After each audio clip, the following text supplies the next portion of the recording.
welcome back. I'm Kimlen. Today we're going to talk about developing a leader within you again, but this time we're going to go with priorities. People used to talk a lot about time management, but the reality is that you cannot manage the time. When it comes to time, there is nothing to manage. And Jamie Connell said that time cannot and will not be managed, and you will never get more of it. The problem is rooted in the choices you are making with others and your own choices. You choose how to do it every moment of every day, whether you believe you do or not. Nobody escaped the pressure of modern life, and because we all deal with demands, deadlines, and difficulties, we can get confused when it comes to our priorities. And here is something that we found true. People overestimate the importance of most things, and having too many priorities paralyze people. When small demands are given too much attention, big problems arise. Everything a priority means nothing is priority. And sometimes it takes emergency to force people to prioritize. And this chapter, the author mentioned about priority principles. If you want to develop the leader within you, don't wait for tragedy to realign your priorities.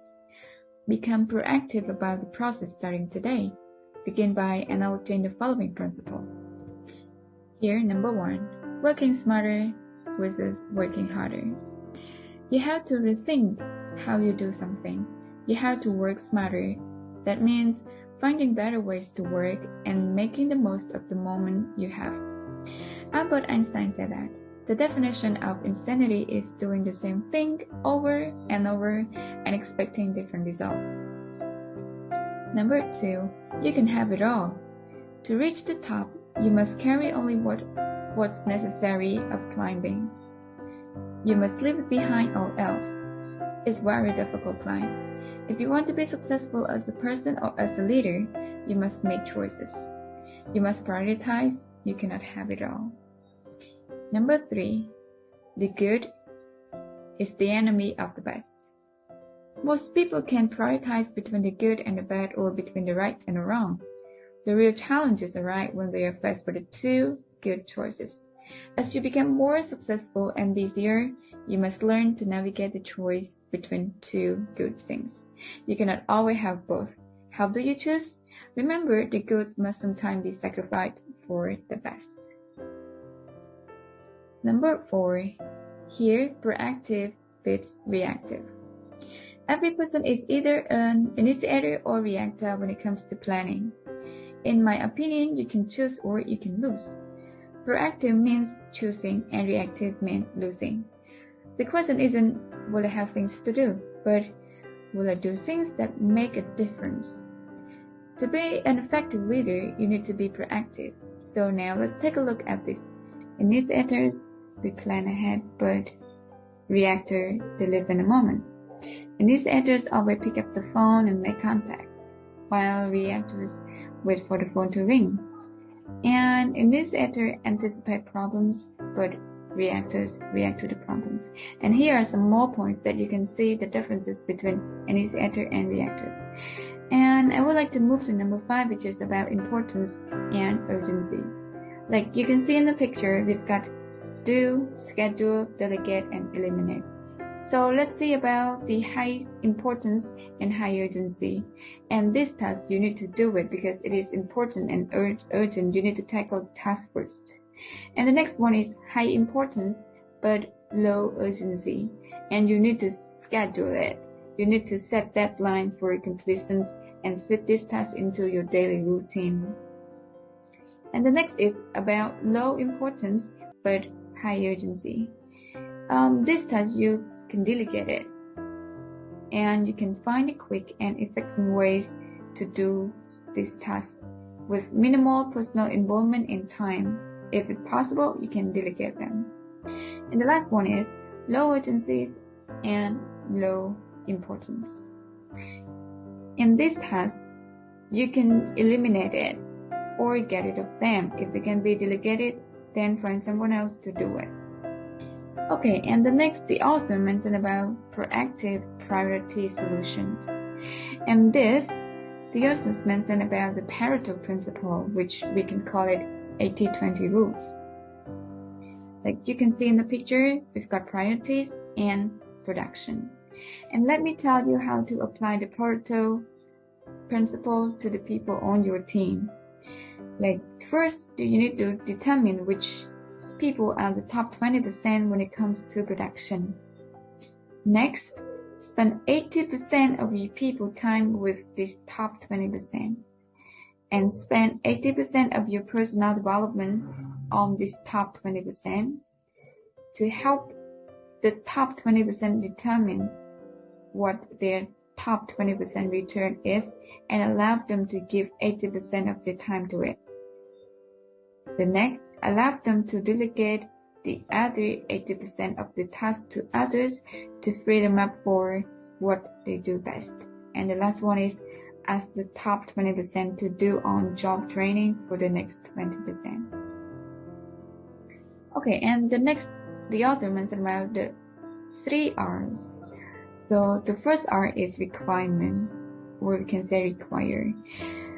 In the end, a leader can give up anything except final responsibility. If you work for a boss or a board, they can help you answer the requirement question. If you work for yourself or your own business, the question may be more difficult to answer, but it's critical. And the second R is return. What gives me the greatest return? This is at the heart of the return question. What brings the greatest return on your investment of time and energy for your organization? That's the question you should continually ask yourself. Knowing what activities give you the greatest return is important. What do you do that makes the biggest positive impact or bring in the most revenue? And the last R is reward. What is most rewarding? Life is too short not to be fun. Our best work is complete when we enjoy it. It gives us great internal rewards, which can be mental, emotional, or spiritual. Find something you like to do much and you would gladly do it for nothing. Your long-term career goal should be to align the task and answer your requirement, return, and reward questions. And the last one, the author mentioned about make room for margin. Richard Swinson said that margin is the space that exists between our load and our limits. Instead of filling every space in my calendar, what I needed to do was create some white space. And the author will tell you and help you how to do it. The first one, margin, improve self-awareness. A strong recognition and understanding of your own emotion can be developed during times of reflection, often when we are alone, right? Those windows of time then comes when you are overloaded and never have time for self-reflection. So margin creates such times, which provides you with the opportunity to grow in your EQ. The second one is margin gives you needed think time. So it is true that we are today where our thoughts have brought us, and we will be tomorrow where our thoughts take us. And if you want to become a good singer, you need to create white space in your calendars for it. Not just sit up for a minute here and a few minutes there. You need to schedule significant blocks of time for it. And the last one is margins provides you with energy renewal.